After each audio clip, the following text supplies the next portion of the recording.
네, 안녕하세요. 다시 뵙게 되어 정말 반갑습니다. 지난 시간에 우리 다섯 손가락 복음 첫 번째, 엄지손가락 이야기 나눴던 거 기억나시죠? 인간의 죄, 그리고 그럼에도 불구하고 먼저 찾아오시는 하나님의 선제 은총. 자, 오늘은 그 두 번째 시간입니다. 검지손가락이 가리키는 방향을 한번 힘차게 따라가 보겠습니다. 본격적인 이야기에 앞서서 이 질문 한번 스스로에게 던져보시면 어떨까요? 지금 나의 믿음은, 내 삶의 방향은 과연 어디를 향하고 있을까? 이 질문이 오늘 이야기 전체를 관통하는 아주 중요한 열쇠가 될 겁니다. 자, 바로 이겁니다. 검지손가락. 우리가 무언가를 가리킬 때 쓰는 손가락이죠? 우리 신앙 여정에서 가장 중요하게, 아니 정말 평생에 걸쳐서 우리의 시선이 딱 고정되어야 할 그 방향이 있다면 그건 바로 사랑의 하나님, 그분 자체입니다. 근데 신앙생활 하다 보면요, 우리 시선이 자꾸 어디로 가나요? 맞아요. 자꾸만 나 자신을 향해요. 아, 난 왜 이것밖에 안 되지? 그때 내가 왜 그랬을까? 하면서 나의 부족함, 과거의 실패, 지금의 연약함만 뚫어지게 쳐다보면서 낙심하죠. 계속해서 내 안으로 파고들게 되는 겁니다. 그런데 말이죠. 바로 이 지점에서 복음이 정말 놀라운 일을 합니다. 그렇게 자기 연민과 절망에 빠져서 고개 숙이고 있는 우리의 턱을 부드럽지만 단호하게 들어 올려서 전혀 새로운 방향을 보게 만들어요. 왜냐고요? 구원의 진짜 근거는 형편없는 나에게 있는 게 아니라 그런 나를 사랑하시는 하나님께 있기 때문입니다. 이게 핵심이에요. 세상에 하나님을 설명하는 수많은 신학적 정의들이 있지만 성경 전체를 관통하는 어쩌면 가장 핵심적인 한 문장을 꼽으라면 전 바로 이거라고 생각해요. 하나님은 사랑이시다. 복음의 다른 모든 이야기는 바로 이 진리 위에 세워지는 겁니다. 자, 그렇다면 이 하나님은 사랑이시다라는 엄청난 선언이 특별히 감리교 신학, 웨슬리 신학의 심장부 안에서 어떻게 더 뜨겁고 강력하게 뜨는지 그 속으로 한번 깊이 들어가 보시죠. 그 중심에는 보편적 구원의 지라는, 이름은 좀 어렵지만 정말 가슴 벅찬 개념이 있습니다. 이게 뭐냐면요, 하나님께서는 미리 정해진 어떤 소수의 사람들만이 아니라 이 땅의 모든 사람, 정말 단 한 사람의 예외도 없이 모두가 구원받기를 간절히 원하신다는 엄청나게 희망적인 메시지입니다. 이 표를 보시면 그 차이가 확 느껴지시죠? 당시 신학의 일부에서는 구원이란 마치 특별 초대장을 받은 소수만 들어갈 수 있는 좁은 문이라고 생각했어요.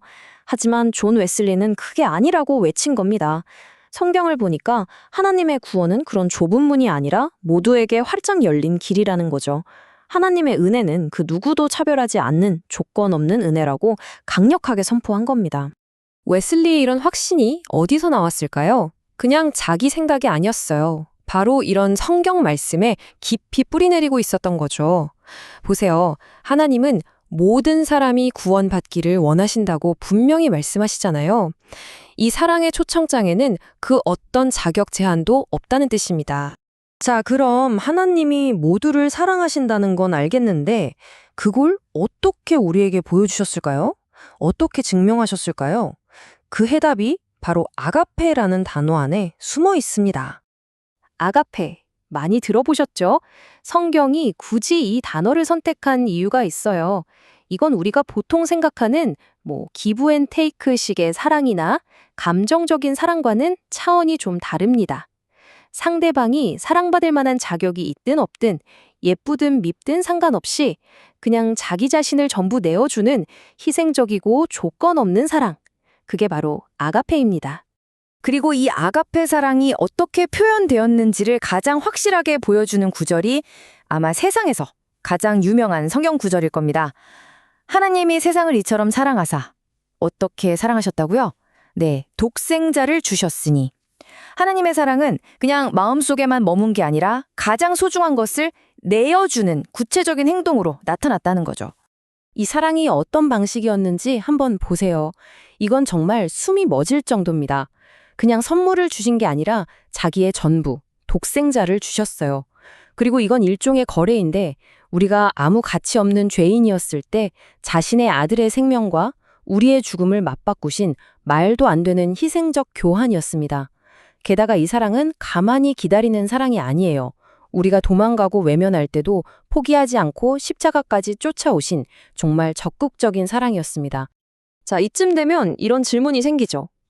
와, 정말 대단한 사랑이다. 그래서 이제 나는 어떻게 살아야 하지? 이 놀라운 사랑이 이제 우리의 삶을 어떤 방향으로 가리키고 있는지, 이게 우리에게 남겨진 가장 중요한 질문입니다. 우리 마음속에는요, 늘 두 개의 손가락질이 있어요. 하나는 우리를 넘어뜨리려는 사탄의 손가락질입니다. 너 또 실패했지? 네가 그러고도 신자야? 이렇게 끊임없이 우리를 정죄하고 비난하죠. 하지만 바로 그때 하나님의 손가락이 우리를 향해 이렇게 선포하십니다. 아니다. 너는 내 사랑하는 아들이다. 너는 내 소중한 딸이다. 이 음성은 우리의 잘잘못과 상관없이 절대로 변하지 않는 하나님의 확증입니다.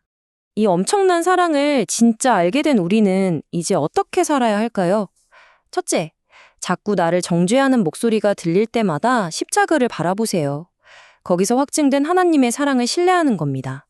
둘째, 모든 사람을 향한 하나님의 마음을 우리도 품는 거예요. 내가 싫어하는 그 사람조차도 하나님은 구원하길 원하신다는 사실을 기억하는 거죠. 그리고 마지막으로 이제는 우리가 그 사랑의 통로가 되어서 우리의 손가락으로 다른 사람들에게 하나님을 가르쳐주는 삶을 사는 겁니다. 네, 오늘 우리는 검지손가락을 통해서 온 세상을 향한 하나님의 뜨겁고 조건 없는 아가페 사랑에 대해 나눠봤습니다. 자, 다음 시간에는 드디어 이 5손가락 복음의 중심이자 가장 긴 손가락, 바로 중지가 가리키는 복음의 절정, 예수 그리스도와 칭의에 대해 함께 파헤쳐 보겠습니다. 다음 시간이 정말 하이라이트니까요. 꼭 기대 많이 해주세요.